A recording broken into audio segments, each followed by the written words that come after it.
it's also a waste to play Son at striker. Yes. Yeah. But the thing is, How can you not play R9 at striker?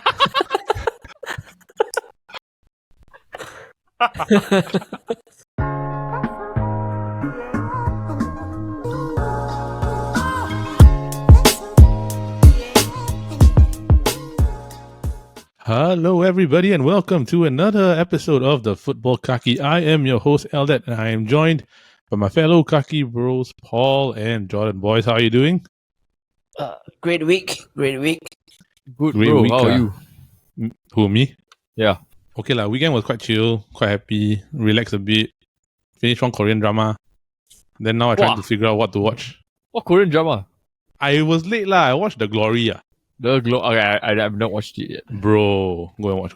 The Glory. It's if you like psychological thrillers or like vendettas, right? Then you will like this. The Glory. Okay. Yeah, I think Mida and Ching Yo asked me to watch The Glory before. No, go and watch. I was watching like literally because I was like thinking, what is there to watch? And I was like, oh, Song Hye Kyo. It's like, okay, go and try. Then actually you fall in love with the story itself. Yeah. It's actually quite good. Yeah, let's see. I owe a debt I have not paid yet. Yeah. Again? I owe the debt I have not paid. Because Ching Yo and Mida also asked me to watch. If the three people asking you to watch, I think you should go and watch, bro. Then, George, how's your weekend? Trying to recover my sore throat. As you can see, my voice is a bit hoarse. But it sounds better than when I saw you like yesterday. Yeah, it sounds better than yesterday. Yeah, I mean, to those who Under the weather. do not know, I sing in church, so that's why I need to preserve my voice. But you sure it's not because you were shouting at Arsenal? No. Arsenal no need to shout. Make Arteta shout for me, can already. I just lepak. Difference between Arsenal and United fans. United fans shout at the TV a lot. Yeah. As other than one thing. Okay, but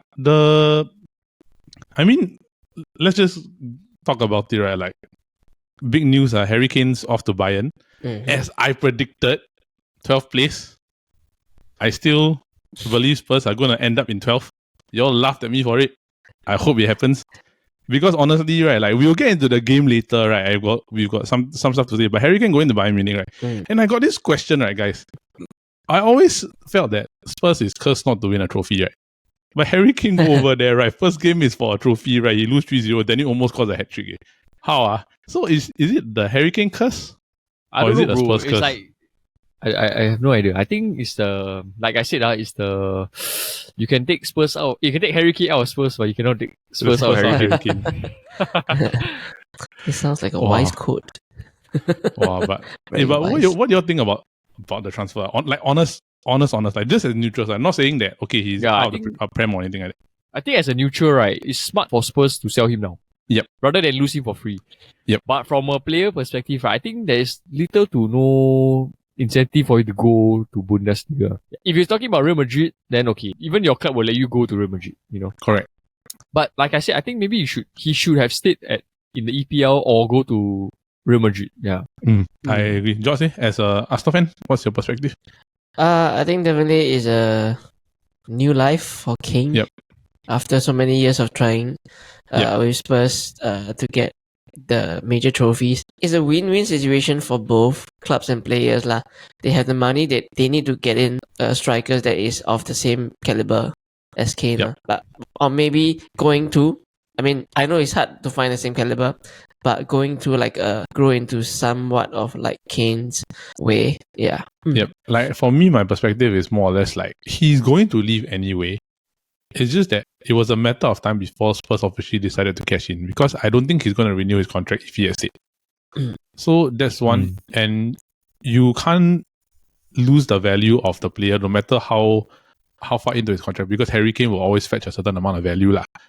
Whether or not Bayern was the right fit for him still remains to be seen. But if you're going to segue into certain things, right, like, let's just talk about the Spurs game first, since we're already on the topic of Spurs and Harry Kane already. So I find that to replace a 30 goals a season striker, right, consistently, is going to be very challenging for them now. Because if you watch the game against Brentford, like, let's say Spurs versus Brentford, I think it looked a lot more like chances weren't, not say they were not plentiful, there's just nobody can score. And to be really frank, like, Richarlison didn't do crap.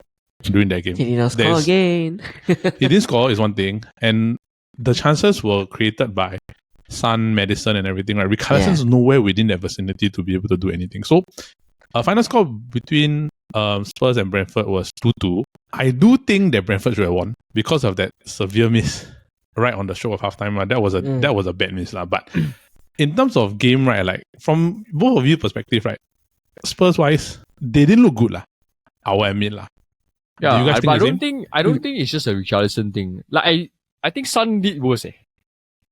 Son did okay. Son did worse. I think because he was. You find that he was playing so wide that they just let the Brentford players just let him stay wide. You know. Yeah. And then there's I no get way you. for him to drift in To get connected because with he Richarlison. can't link up with Richarlison because Richarlison is being marked by 3 defenders. Yep. Yeah. So I think the only person that was creating chances was Madison. Correct. Mm. But I have this. And I think go ahead. like I said, Spurs gameplay, right? I don't know why they use this goalkeeper, and I don't think he's very good, lah. What was his name? Vicario. Oh. Ricario, yeah. I also don't understand. But I look at it from this way, lah. Like, George, do you think that Son and Madison were overlapping one another too much? They ended up within the same areas a lot. Like Madison kept drifting to the left. Yeah, like I just feel that this Richarlison finding very hard to get linked up with the midfield players. Mm. And his involvement of coming down, trying to play a little deep, close to zero. I would see maybe 3 times the whole match. Yeah, to just get linked up with Madison or even from the defenders to pass the ball to at least get some progressive build up plays from there. Yeah. Yep. And it's also different because like the whole time I was looking at it, right, like Madison had the ball majority of the time, lah. And he was doing what he could, like drifting wide, trying to get the ball, being collective. Right, Kulusevski was nowhere to be seen. Yeah, it's the both wingers, bro. Son and Kulusevski. I think they're Correct. playing too wide already. I don't think it's a wide thing, but I just also find that you're throwing everything towards Madison. No, because Brentford also they kept very tight and composed. Like they play, I think a 3-4-3 or something like that. Yep. Or 4-4-2. Yeah.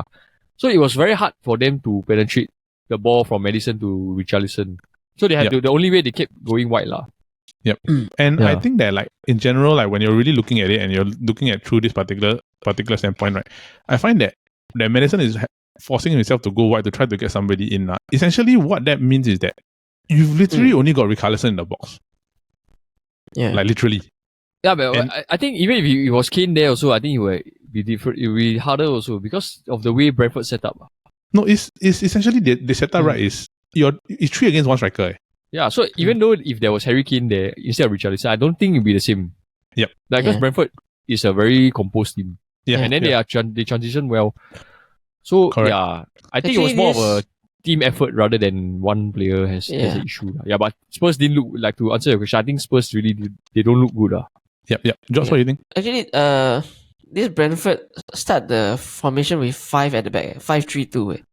Yes, correct. So like to what Paul have said, to one striker is really 3 defend. yeah. It's really 1v3. It's really 1v3 because the whole thing about what I saw, right, and what I realized is that Skip stayed back a lot. Bissouma also stayed back a lot. So your only points of penetration was Son, Kulusevski, Madison, and Richarlison. But like Paul said, the wingers are so wide. And Madison keeps drifting to the left and the right. There's nobody coming in to fill that additional space. You're literally putting it 2 versus 3, 3 versus 4, or like 3 versus 5. The progressive pass is like very minimal. Yeah, correct. So they are all contained. So what happened is that they essentially is like everybody commit forward, then Brentford just counter. Just counter attack. And I do think they should have won, right? But wow, bro, that miss by Mbuemo. Just on the stroke of half-time. Wow. Hey, what y'all think about that miss? Like, I was with Mediat, right? Mediat was next to me. Both of us were there, right? Then you see I holding the pillow, right? Then the thing Mediat went like this, right? I just threw my pillow on the floor. I was like, how you miss? It happens, bro. It happens.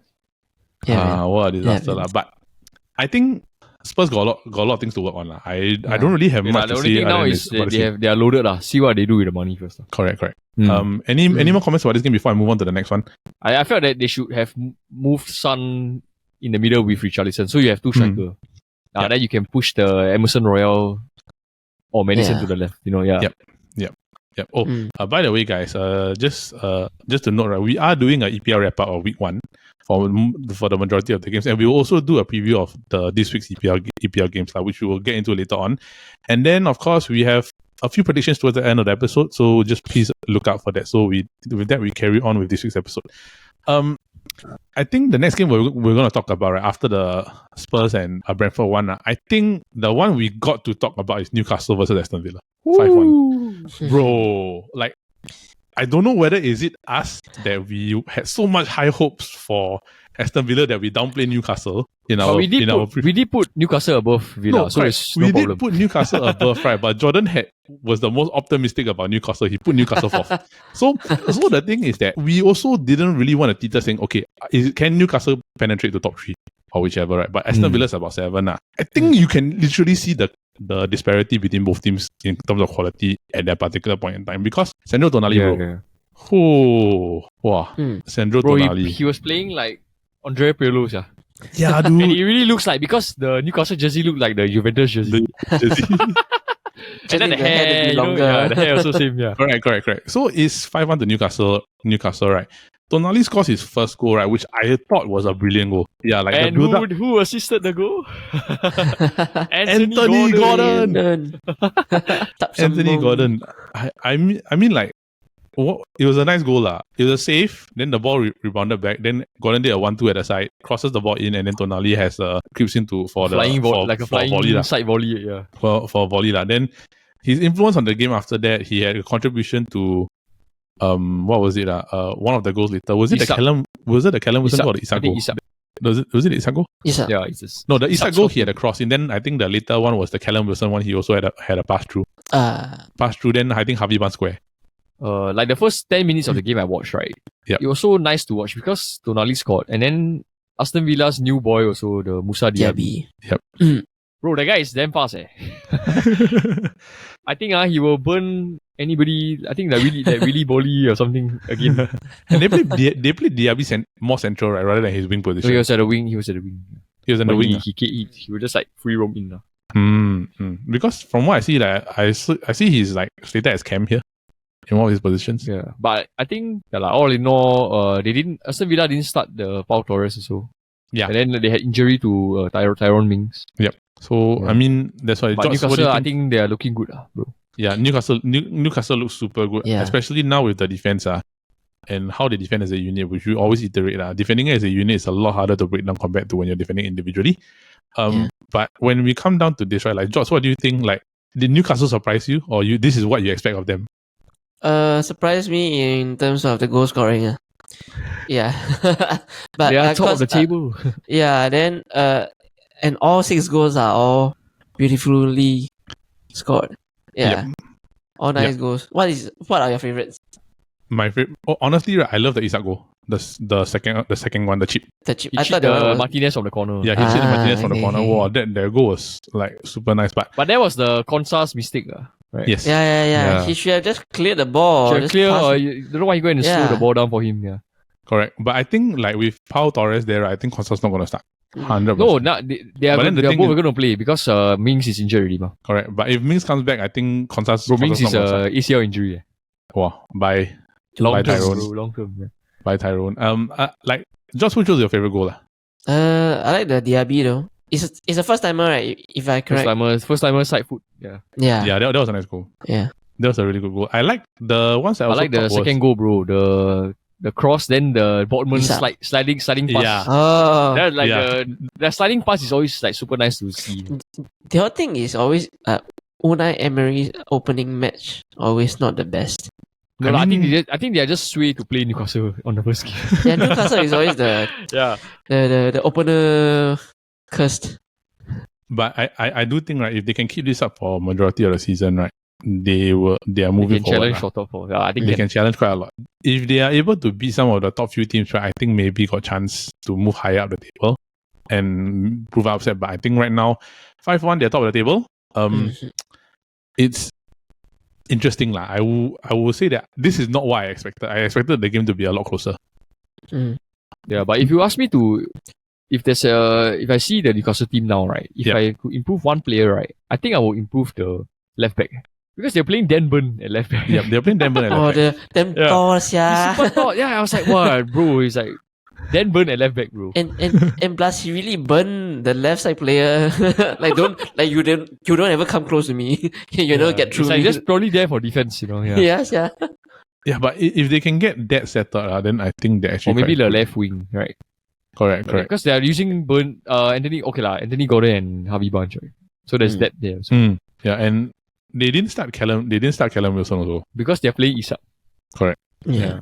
So they have good depth. They have good depth. I think they're gonna be good this season. What if Tierney go over? Wow. Are they Arsenal? Arsenal, yeah, they want to sell him, right? They're gonna let him go, yeah. If they do that, actually quite good. Yeah, because now got Julian that can play a lot of position. Yeah. I find that Tierney, if he fits a certain like pure left back role, I think he's fine. I just don't think he's just sway low. Actually, he's not really injury prone. If you compare him to Zinchenko came in already, don't know how many injuries. But I find that like Arteta would rather start Zinchenko at left back than Tierney. Just purely based on like contribution going forward and work rate. You know. I mean, yeah. So any more comments before I move on to the next game? This one is Newcastle 5, Aston Villa 1. Hope Aston Villa improves. Yep. And I want to see where Newcastle goes lah. Aston Villa, we put you 7. So you better buck up. All the quality you have and you don't do well, I'll be very upset. Oh. It's a long league, bro. Still 37 games left. But the thing is that sometimes you also don't know is a omen. Yeah. It's not a omen. Alright. Next one. The season opener. Man City versus Burnley. City win 3-0. Easy, bro. Easy. Haaland 2 goals. He's back to normal. First touch goal already, bro. First touch goal. Second, the second goal is just whack. Erling Haaland. Final whistle kena score by Pep also. Just kena whack, and then after that, Rodri scores. I was looking at this, right, and I just want to say this. They look scary, right, for a team that's only played 2 preseason games. I think it's their level that they already can sustain. Yeah. Like, they don't need to do extra to... I mean, like, they can if they want to reach a higher level. Yep. But currently, because they already hit the treble, right? Yep. I think now the only thing that they can aim for is the 4th EPL in a row. Yeah, that's the only thing. That is a realistic target for them. Yes. And I think also Pep doesn't want his players to burn out. That's why I think they played very little preseason. Maybe, yeah. Because true. I think they are, in terms of totality, in terms of squad depth, they are not as, like experienced as compared to previous seasons because you lost Gundogan and you lost Mahrez lah. But in terms of overall squad depth, they have all their positions covered. I don't think there's a problem. They've got better defenders now also. I mean 3-0 against. They're on the verge of signing Paqueta. Yeah, for Lucas 100 Paqueta, over million, right? I think 75 million. You think he's worth that, man? I don't think because so. I think because KDB's injury is a long-term injury again. So they are down one attacking midfielder. How long? What was the injury? What's a long-term injury? I don't know, bro. He was subbed off, I think 30 minutes in the Burnley game. Yep. It was quite bad. I think Pep also came out. He said that it's a injury again, and then we have to deal with this. Like, I think he got frustrated already lah. Yep. Yeah, KDB is getting injured too much. Plus with the price about 70 million, right? 80 million. Because you see now, these few days or these few weeks, all the midfield players are all damn expensive. Yeah.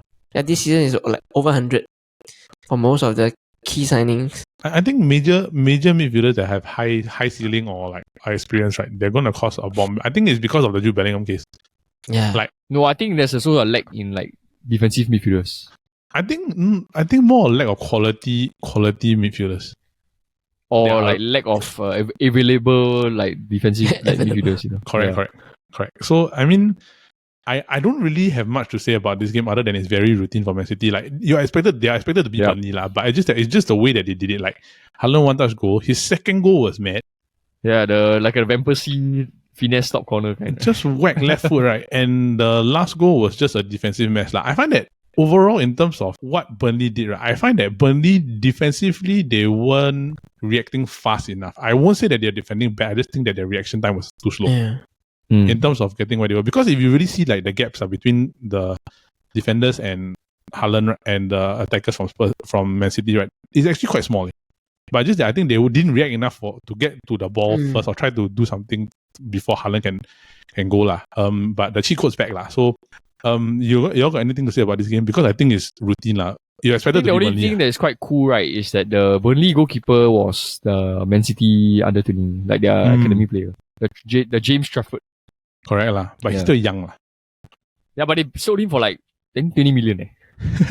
For somebody who never even play 20 like, million. yeah, never even play at like city level, you know.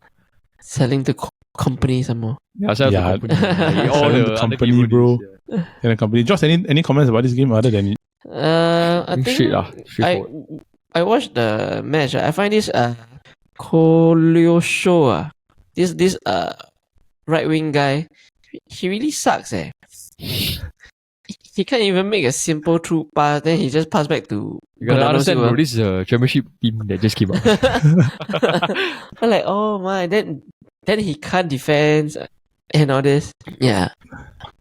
But it's very obvious that I think Paul, you said this over the weekend when we were talking to each other. It's like the gap between the top 10 and the bottom 10 is too big already. It's huge. It's too huge because I feel that the top 8 teams every team easily invests more than 100 million easily. Yeah, and then like how can the bottom 10 teams keep up, you know? You cannot lah. Yeah, it's just hard to keep up. So you can really see it's straying further and further now. Correct. But I mean, it is what it is lah. So City's back 3-0 against Burnley away lah. And now the next one, our selected champions to be Mr. Jordan Lu, your team, the Arsenal Gunners, have beaten Nottingham Forest 2-1. Okay, Paul, you start first. Bro, easily it was a game of like, not say two halves. I wouldn't say two halves. It's just it was a game of three quarter and a quarter. Easily 4-0. Could have been. Yeah, could have been. Easily 4-0. It's just that the fact that I think they were a bit complacent on the first half. Because they already scored 2-0, right? And then they were in cruise control up to the point where Awani came on, Ilanga came on. Yeah, then that's where things became a bit shaky for Arsenal. And also, I felt that Tomiyasu wasn't as good as Timber. When they came in, then there was a bit of they were a bit loose at the left back row. Yep. Timber's a knee injury, right? George, was he a ligament? The way he kneeled down, I scared. Yeah, dude, it looked horrible. Yeah, because no one was near him, right? It's not like a ligament thing. Like it's like the knee cannot withstand his weight or something. No, like then after he just slowly get to the ground. But was it an impact? I can't remember if it was is it an impact injury? No, it was a knee extension or something. I think he collided like maybe a few moments earlier with a tackle. Then after that, 1 hour later, he just went down. Yeah, the ball was rolling to him. Then the Nottingham Forest did not touch him at all. He just what happened? He just kneeled down. But how long is he expected to be out for? Haven't concluded yet. Still assessing though.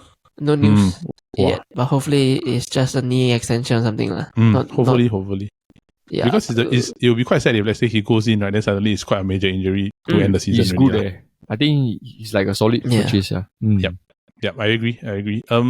I find that in terms of how Arsenal started, they started well lah. Like they were moving forward. They 5 did minutes or 7 minutes minutes with 100 plus passes. Bro. The Nottingham Forest only got 13, 15 passes.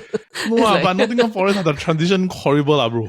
Wow, it's like super pain to watch. Right? It's like you can vomit blood, right? You ever play somebody right who's just brand new to like the game of FIFA, right? And then you are an experienced player. And then you feel bad for the guy because he's just trying to figure it out. That's what Nottingham Forest look like. I think worse than those newly promoted clubs. Oh, dude, it was bad. Like, I felt that, like, if you really looked at it, right, I think Burnley played better than them. I think Luton Town definitely 100% played better than them. And then the other team, Sheffield United, they did decent against Palace lah. Could have scored, didn't score.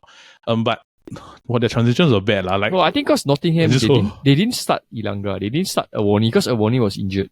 Yep. Yeah, so I think that 2 of their first 11 players were already on the bench at the start. Correct. And the only one that was trying hard, I think, was the Gibbs White. Correct. And I find that like let's just look at the 3 goals. So let's say for example, like the first goal was the Nketiah, right? Yeah. Nketiah. Nketiah, The right? Like, Martinelli 360. correct. My whole pain about that whole thing, right, was that it's a very nice goal, like really, really very nice goal, right? Especially the 360, right? But you got 2v1, right? Then your 2 defender cannot own.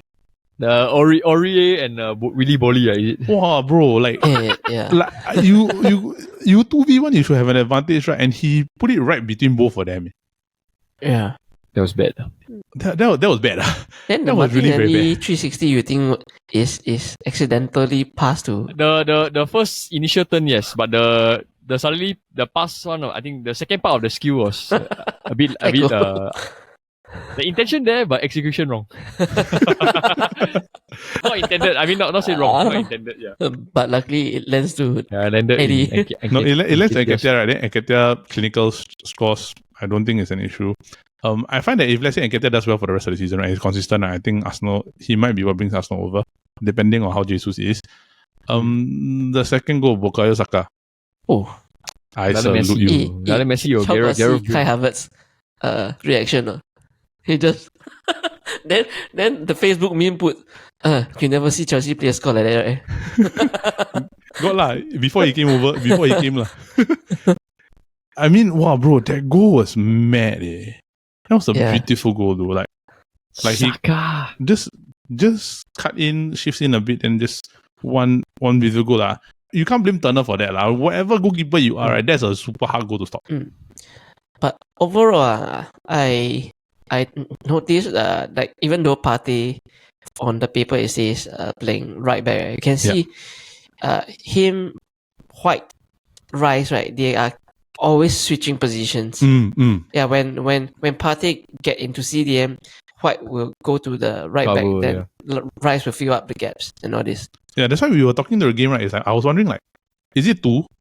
Because when they get the ball, right, like Saliba's there, and I think it's either Timber or White they are actually behind. Partey's already like inverting inside. Timber's also inverting inside. So by the time Arsenal get forward, at least 8 of them are in front already. Hello. So it's a lot of pressure for Nottingham Forest to actually absorb. Then it gives a lot of passing links for clubs to be able to move in, which is why like there were so many times, there were so many chances. Like I think there was one they counter. I think they should have just left it for somebody incoming. One of the plays like they were just get some points they were just getting in. Arsenal players were just getting in each other's way, trying to get like a third goal, which I think they needed to kind of like slow down a bit, take a breather lah. But the Tayo Iwoni goal Ilanga. Yeah, wow, that one was a sprinter, yeah. That one is one counter attack, one fell swoop, right? And then he put the ball in the perfect position, right? But Iwoni, right, did the perfect movement to get into position. Because he was surrounded by 2 ma. Yeah, so he made the run in front of the guy. Then he made the run in front of the back defender. After he cut in between, so Ilanga saw it, push it into that point, and then score. Right? And after that, like I think George, you were on the edge of your seat trying to like hold your breath, right?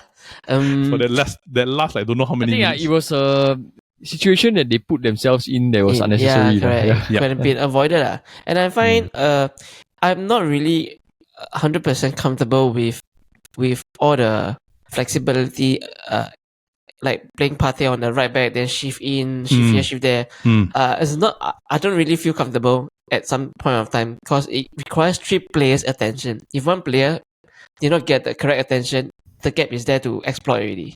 Yeah, agreed. Because it's how to say like you have to know your role offensively and defensively. It's like essentially as a player you're playing 2 separate roles. Yeah. Like your defensive role you're expected to be here, but your attacking role you're expected to be further up front. So what happens if let's say you overcommit to a point then it's a hole behind, it's a huge gap. Yeah. Which is why I think like sometimes you can see when they are trying to push forward, you can see Timber coming back to move into that left centre back role. Then Saliba and White move to the right a bit more just to cover lah. But overall, Arsenal do win. Nottingham Forest, your last 10 minutes of that game, you had a chance to draw. Yeah, they had so many chances. I'm not so many. They had a chance to draw. Yeah. You all just kept losing the ball. Yeah. Again. They should have played like that from the start. Yeah, dude. Like, and I find that they kept just losing the ball. They weren't like, Yeah, they are so bad in their transitions, right? oh, they were horrible. They weren't together, lah. I think that's all I can say, lah. So Liverpool versus Chelsea, 2 goals disallowed What from a game, offside. bro. What a game. Heavy transitions. Mohamed Salah is in form, and until now, right, I don't know whether or not, right, the offside rule, is it the new one or the old one? Because I'm very Yeah. confused. No, it's still the old one. So is it the new one or the old one? No, it's the old one. Because if it was a new one, right, then that Salah goal would have been given already. And the Chilwell goal also Okay. given also, right? Yeah. Okay. Okay, so we take I rather it. they keep it this way, yeah. Yeah, Because so as a spectator, I will see is if offside means offside. There's Yep. no such thing as Actually, your leg. Yeah, I find the World Cup or private offside that they were trying to implement, I find it quite stupid to have the whole body, then you consider offside. that's why I also kind of disagree with it, because like I find that if you're saying whole body, right, it means that if, let's say for example, like your entire body is in front of the guy, right, but your trailing foot, right, is behind the line, Yeah. is that offside? By right, it should be, because your whole body is already an advantage. Yeah, so are they referring to Yeah. the whole body from top to leg, or they're referring to upper body? Okay, I don't know. I can't remember the World Cup one, but I think now the EPL it's still the same rule. Yeah, I just hope they. Yeah, yeah. stay Yeah, the because same. it's confusing. It's confusing, right? Because if let's say you were to look at it, if you were to follow the new rule, technically Salah and Chilwell are not offside. Yeah, but there's no new rule for the Correct. EPL, so it's fine. Yeah. Correct. But, Let's not confuse people. but back to the main court thing. Mo Salah, what a pass for DS. Yeah, it's a good pass. Yeah, bro, the Levi Colwell, the first half he was getting owned there. So you can see What a the pass. Chelsea defensive line is like is bad already. Yep. They can easily beat the offside trap already. Wow. I think their setup was a bit off. Yeah. So is the back line was, I think it was a 3 at the back, right, for Chelsea. Was it 3? Disasi, Disasi, Thiago Silva, Silva, Colwell. Chilwell, and James. So 4. Is it? It's a 4. Yeah. a Disasi 4, is and Thiago Silva and Silva. Colwell. Yeah. So Oh, it's a no. Chilwell played left wing. left wing back. Yeah. Reece No, James no, played no, right wing no, back. no, Then no. Colwell was the Pochettino left played centre back. 4-2-3-1. No, he played 4-2-3-1. Mhm. Colwell is the left back. Then he played Chilwell as a left midfielder in the 4-2-3-1. Oh, Then Reece James as the right midfielder or right back. Richard is right back. Hmm. Sterling was right wing. Yeah. Okay. So, So they did that to counter trends like to prevent him from coming into the midfield. Lah. Yeah. essentially what you're doing is you're putting 2 defenders against him. Correct. So Two I mean, defensive minded players. Yeah. but the other thing that Liverpool defense, right, is still not is not really as solid as before. Bro, it's because they played 3 attacking midfielders. Bro, the midfield, right, yesterday I watched the game. This Oh. Enzo Fernandez, right, is like, yeah, dude. Oh. there's a reason why I think maybe that's He's why they the paid that engine, amount for him. Yeah, and it's like completely heaven and hell when I watched him last year, Yeah. Last season, I be like, maybe they overpaid. But yesterday's game, completely bossed the midfielder. I think maybe because he came in halfway through the season. At least this one is the full preseason of prep with the team also. Yeah. I see this Robertson easily allowed the Chelsea player to get to the byline easily. So you see the attacking keep coming from the Robertson side quite a lot. Yeah, because they have no DM to help. Yeah. They were playing Gakpo at left centre mid. Yeah, bro. Yeah, it was quite bad until the point where Curtis Jones came in and Harvey Elliott. Then the changes worked for Liverpool more. Because they lost Fabinho and Henderson and Milner all together in the same window. And Oxlade-Chamberlain and Yeah. Keita. So essentially, right, 3 or 4 of your most defensive, like high worried midfielders are there to protect your defense is gone already. Yeah. So Yeah, like if you're looking at that, you play McAllister in the middle, right? Technically, McAllister's not a CDM. No, that's why going forward they had no issue. They were very threatening in the first half. Yeah. But second half, it was really like Chelsea's half. I don't know how they didn't score more, Correct. But then again, right, they're going to get Romeo Lavia. So, That's if he chooses Liverpool. yeah lah. No, because now currently is the same issue they had with Caicedo, right? Is they agreed with the club but not with the player. Correct. Yeah. So now it's the same thing. They agreed with Southampton but not with Lavia yet. Whereas, like, I think like United and Arsenal, they are doing business the opposite way. They agree with the player first, then they go and agree with the club, which is how like Arsenal got Declan Rice and Julian Timber, whereas how United got Højlund and Onana lah, plus Mount. But there's a funny thing about this Liverpool and Chelsea, right? Is that their original targets was Caicedo to Chelsea and then Lavia to Liverpool. This little mini toss up, right? increase the value of both players for both clubs. Yeah. Yeah, so the entire summer Liverpool was trying to buy Lavia for 40 million. The entire like June, July, Now they're gonna pay 60. 60 million. 50 Yeah. million extra. Because they in a way they showed Southampton their hand Is by bidding 110 million for Caicedo. Yeah. They showed It's them what essentially- they have in their money, yeah. It's essentially basically like by bidding the 100 million, right, you are actually revealing a transfer capability to everybody else. Yeah.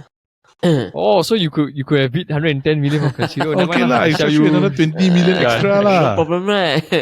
Correct. And This then money is not issue to you, yeah. And in football, right, is always need and money to get combined together compared to other Yeah. relatively other businesses. So if let's say you need that thing, he's available, you have to pay the money, no choice on. Yeah. Yeah, because over the years, Liverpool quite prudent with their money. I have to say that. But it's just that this, the fact they actually bid 110 million for Caicedo, it showed what Southampton like, hey, we're not gonna get scammed, Yep. I agree. So, the Axel Disasi goal, it was like those 50-50 ball kind. Yeah. Yeah. that it just bounced right to him, then he just smacked it in lah. But he's Other a than good that- signing. Yeah, Axel Disasi. and there was a lot of transitions, but Alisson saved Liverpool towards the end. Like Mudryk was true, then he somehow find a way to stop. This Jackson quite bugging. Nicholas Jackson. He's quite bugging. He just run wherever. Bugging as in what? Like Annoying. Like, like a young like a Drogba. pest like that. Like a Like a very young young Drogba, pest right? like that. then like a young then, Drogba, yeah. Then get foul not happy, then trying to lure people to foul again. But he's not bad. He's quite good. Yeah. He's fast. But I find that you also need players like that because you need players that are irritating. On your Right. team. You need people to irritate the defense. Yes, you need people that are really super duper irritating. So it's like Haaland is irritating lah, honestly. Mm. Like Guys. when he plays against defenders, Right. he's really very irritating. So you need people like that. We have that sort of like irritating annoyance, right? Yeah. Then irritating. Not the Paul Pogba that are irritating or the Lukaku that are irritating, like the actual like That one is frustrating. That's not irritating. That's frustrating. that one. Okay, so Chelsea final score is Chelsea 1, Liverpool 1 at Stamford Bridge. I think it's a fair result based on how both teams played. Okay. But I think that with Alisson coming through at the end, probably you would say that Chelsea could have nicked one at the end. With the chances from both Mudryk and Jackson. So that's it for the major weekend roundup because a lot of the games went the way they expected. So I'll just do a summary of the rest of the games for everybody, like just to read out. So we've already covered Man City versus Burnley, Arsenal versus Forest, Newcastle versus Aston Villa, and of course Brentford versus Spurs lah. So for the rest of the results is basically Sheffield United lost 1-0 to Crystal Palace. Sheffield was at home. Bournemouth and West Ham drew 1-1. Bournemouth was home. Brighton versus Luton Town. Brighton 4, Luton Town 1. Everton 0, Fulham 1. Of course, the last game of the week is, of course, Manchester United and Wolves. We will not get into that because by the time this episode airs already, right, the game will probably just about have been concluded and we are not able to review it at this particular point in time lah. Next, moving on. Next week, there are two big games that we want to talk about also lah. In this week's basically EPL predictions roundup lah.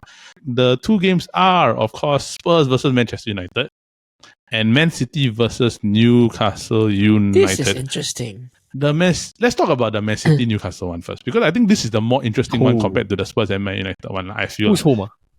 City's home. City. City's first home game of the season, right? No. And I feel that if let's say you're really looking at this in terms of overall capacity, it's a good attack versus a very good defense. And Tonali, he's played. Yeah, I think I was gonna say it's a game. It will be the game of midfields. Yes, it's a game of midfielders. And Tonali, he's done good enough, right? He's experienced enough to have played in Europe and everybody else. Right? And I think that is going to be something that is very important in this particular context. But then again, City. So I just want to get your thoughts on both clubs. Like going into this game, right? What does Newcastle have to do to win, and what does City have to do to win? Paul, you start. Well, I think we also kind of left out the fact that Man City bought like one of the best like young prospect in Gavardio, Yep. Mm-hmm. Yeah, so he actually played against Burnley that day, but it was a cameo lah. But I think he's gonna start with John Stones because DS is injured. Yep. Yeah. Okay. With Are they gonna play 3? Ake will be more of a sporadic role with Akanji on the left back. Yeah, it's down to whether Newcastle can contain Haaland, which in history, right, he has not done well against big clubs like Haaland. No, as in like in like big games like you see even the Community Shield against Arsenal, he wasn't present at all. Yeah. He wasn't doing very well. Yeah, Newcastle also coming in with good form, 5-1, right? So I think it'll be really, very interesting to see.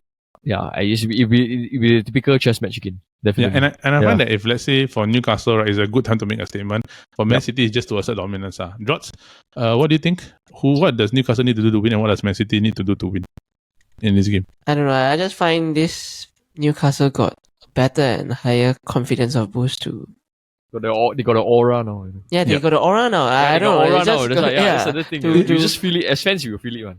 To me, I mean, now, Haaland is not like you all said. Haaland is not really the big match kind of guy. Then, especially when De Bruyne is not in. Yep. Yeah, no one's gonna fit him well as De Bruyne does. Yeah.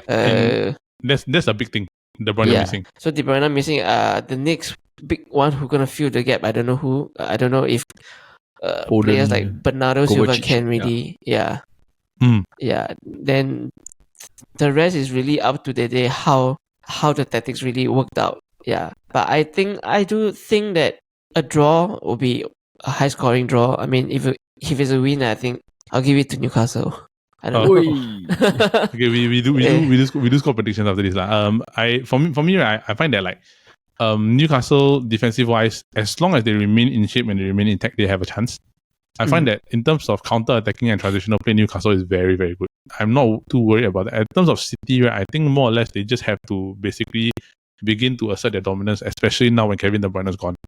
Last year, Haaland had a lot of stuff from Kevin De Bruyne, but if you see from the first game against Community Shield, no Kevin De Bruyne, nothing. Yeah. At the front. And I think that is a big deal because you don't have a playmaker. As good as Kovacic is, right, he's not that level. That he can find he can find a pass like that. That's why they're really going for Paqueta now, I think. Yeah. So score predictions. Man City versus Newcastle. Paul? I think like 2-1 Man City. 2-1 City, yeah. Yeah. Okay, Jots? 5-1 Newcastle. 5-1 Newcastle. The other way around. 2-1 Newcastle. 2-1 Newcastle. I am going for a 1-1 draw. Because I find that's good. Yeah. I find that it's Newcastle will not be easy to break down, but I also find that City's defense is also not the easiest to get through lah. So we shall see. Maybe like Isak, if he develops into the striker that he is this season, right, I think he might do something this game. But we shall see. The other game is of course Spurs against Manchester United. You know what we should do? We should relieve Son of his like troubles. Like, cause Kane left already, right? We should offer him a way out. We trade Sancho for Son. Why not, right? I think it's a fair trade. Oh no, for Anthony. Anthony, you know, like I rather 1 year cut. Really? I prefer Sancho over Anthony. No, bro. I rather Sancho. Like, no, I think both are frustrating. Both are frustrating. Hey, you trade both other games. Take, bro. I can sell it later. No, because okay, but jokes aside, right? I think on all honesty, right, like you're gearing towards Man United over Spurs in this particular case, especially with the way Spurs play against Brentford. I haven't seen Man U play yet, bro. I know, but the thing is that just based on how Spurs play against Brentford and the way that they set up, right? If they play that wide, I think Man United got no problem containing it. That's what I think. But maybe we have to see how Spurs like tweak their gameplay now. Because you must understand, right, my expectation of Man United, right, is the Lens game where they are just like picking the balls, everything transitional, very good. But like again, we haven't seen United play this season, so we won't say much, right? But Spurs wise, they still got stuff to get sorted out. I think we've talked about it earlier, right? So Paul, as the Man United fan, right, how confident are you in this one? I think defensively we should be able to contain Richarlison. Yeah. I think shouldn't be an issue. So I think if we were to win, right, it will be like a 2-0. I think 2-0 it will be a fair. Well, he really didn't ask you the question. He go immediately just go there already. Like, it's like, No, but in terms he got no of faith in Spurs at all. Like, zero. It's just, hey, there's nothing to Bro, talk about honestly, Spurs. yeah, Just go already lah. Spurs don't care really anymore. yeah, already. if nobody has watched the Spurs game, right, you go and watch how the goalkeeper has been playing. He will give you jitters when you're watching a goalkeeper play. You know. Yeah. But okay, in terms of menu, I haven't watched them play yet, right? But I feel that we can score lah. Like even if like you don't add the new additions this year, last year we managed to beat Spurs also. Yeah. With the same current players we have. So yeah, usually same thing lah. Long ball to Rashford, then counter, then score. Then that's typical Man United goal against Spurs. Now got the inferior Hoyland. But I don't think he's playing. He's not playing. The Hoyland. I think the likelihood. I think likelihood for this game and the Wolves game, right? I think Rashford's gonna start striker, or they're gonna play central at false line. Either one. Or maybe Martial. Because Ten Hag said Martial is fit. No, but he's been playing central at false line for preseason. Yeah, but I think that's an experimental kind of thing. Yeah lah, which he's done okay, but I don't understand why nobody wants to play Sancho in his natural position, which is right wing. Because he was bad at it, bro. No, I think he was good under Rangnick at right wing. At right wing under the night he was horrible. No, yeah, Anthony was but better. you should play him in his natural position, man. Correct, but Anthony was better. Yeah, because maybe that's why they buy a right winger. Correct. So I think that in terms of where that is, right, I think it's very hard to put Sancho in a right wing spot. And the thing is that with Martial's fitness, right, and Ten Hag's habit, right, where he will only play players that are actually fit the full 90. So I think they won't play Sancho. They will play Garnacho, Rashford, Anthony. Yep. The Lons front three lah. Yeah, I think that's the safest bet to play first. Yeah, so before integrating Hoyland in. Yeah. Yeah, I ask you, right, is Garnacho the starting left winger officially? For now, yes, until Hoyland come in lah. Okay, can lah. Yeah. Hey, Jots, run over to you since Paul decided to make the prediction way before I even asked him. Try to save everyone time. Actually, Richarlison long before play as a winger, right? Not really a striker, right? Yeah, he was a winger / striker. Yeah. Actually, do you think they should stop, right? But he don't do defensive work. No, so it's a waste to put him on the left. Yeah, and it's also a waste to play Son at striker. Yes. Yeah. But the thing is, how can you not play R9 at striker?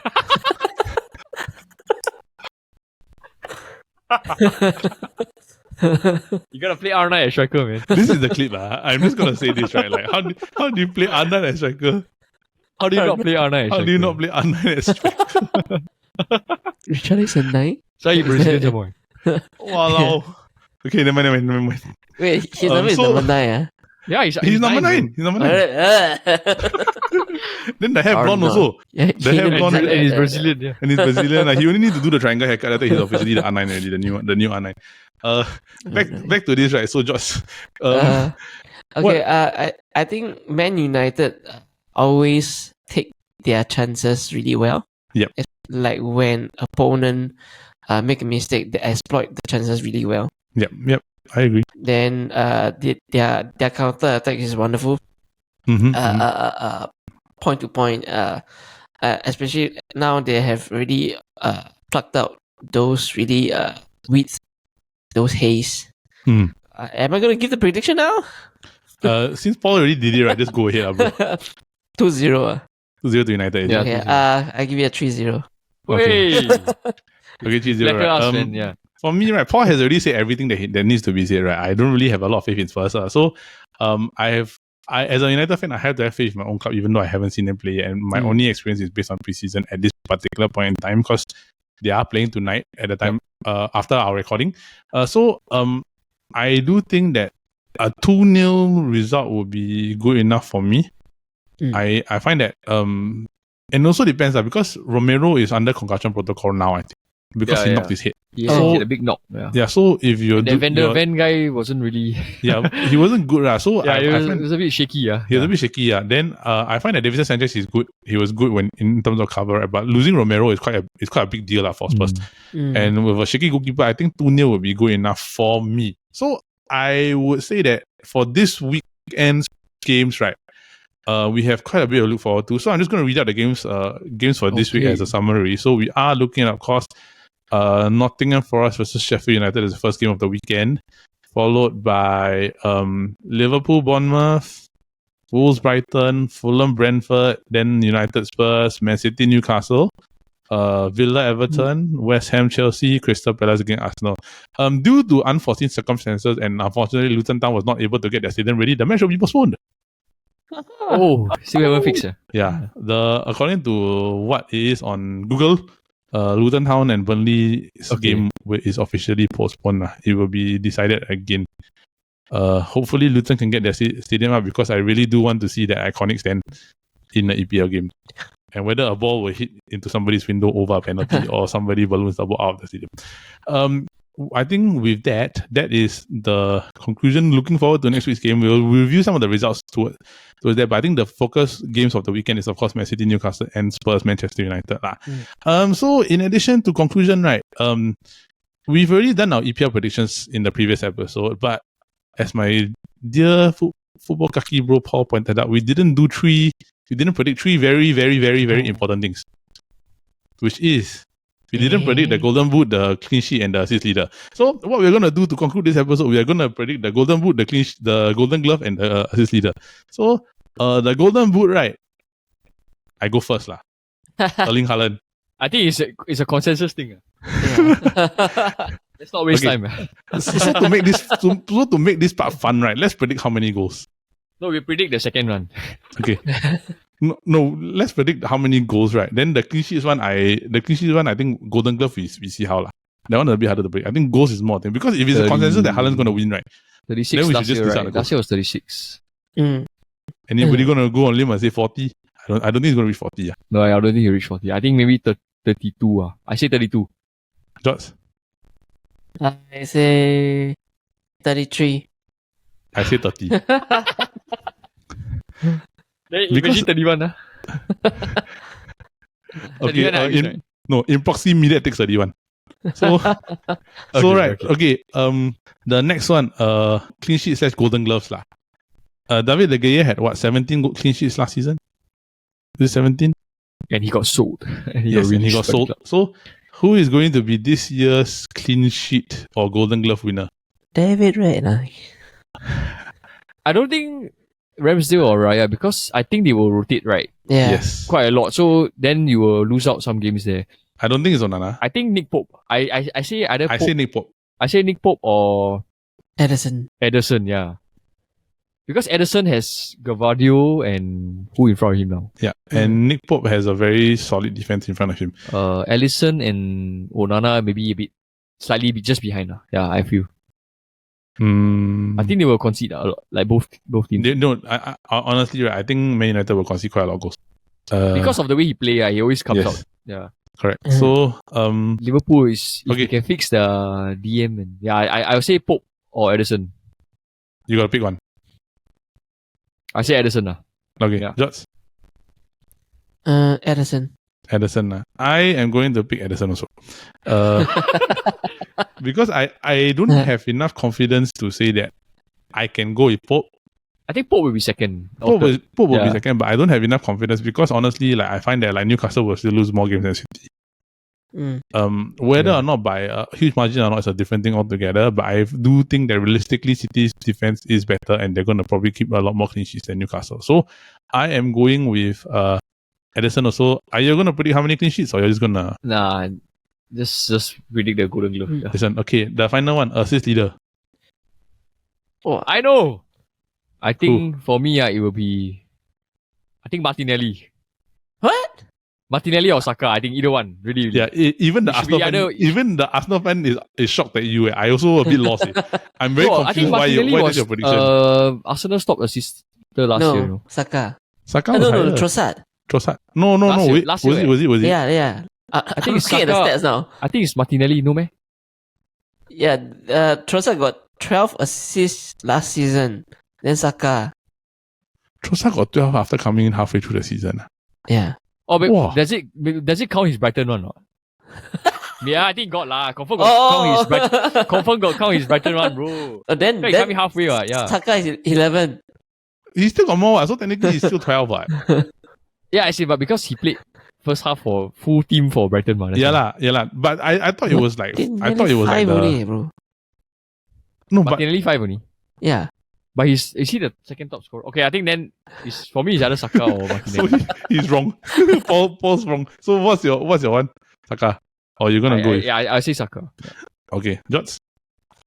Wow. In the league, yeah. In the league, not just Arsenal. In the league. League. Yeah, I think Saka. Because KDB will be Injured. out for quite a while, yeah. Wow, I don't know. Don't forget Salah. Okay. I will. No, I think Salah will score more for sure. Yeah, but okay, assists I'm not sure. I will go and do the limb right because this fella cut his hair finally, right? I am going to go with TAA number 66. Oh, that's a very bold and It's a bold pick, shot, but I do find that like because he has decided to cut his hair and he reverted back to the old TAA, right? Hopefully he can get assists lah, especially with them going forward since now they are a bit more attacking. So I think with that, right, we conclude this episode. Yes. All right. So that is it for this The week's most episode of the Futbol Kaki. Soldier Boy in it. Oh. Kami and the Superman. Oh. Okay. With that, we conclude on behalf of Soldier Boy, right, this week's episode of the Futbol Kaki. For those of you who are listening in, we just want to say thank you, and we hope that you continue to show your support for this channel and tune in to our other shows, which of course include the Kopi Bros every Monday involving Paul, Midat, Brandon, and Tin Yong, and of course our big flagship game show, the SG Draft Podcast, every Friday. You're looking at officially, we can say there's 3 winners of the Futbol Kaki on the draft. Yeah. So all 3 of us have won on the SG draft. Hey, Green Jordan. We hope that you continue to join in and watch that show where we draft about different topics every Friday involving both the Kopi Bros gang and the Futbol Kaki gang, and have fun while we do it. So with that, we just want to say thank you, and we hope that you continue to like, subscribe, and support our channel here at the Chit Podcast Network. And of course, do give us a like and follow on Instagram as well. So from everybody here at the Futbol Kaki and the Chit Podcast Network, we wish you a great week ahead and a happy EPL week 2 coming in this week. The season's back on track. Everything's gonna start heating up, and soon to come, the Champions League. So thank you, everybody. We'll see you soon. Bye bye. Ciao Bella, ciao Bella, ciao ciao ciao.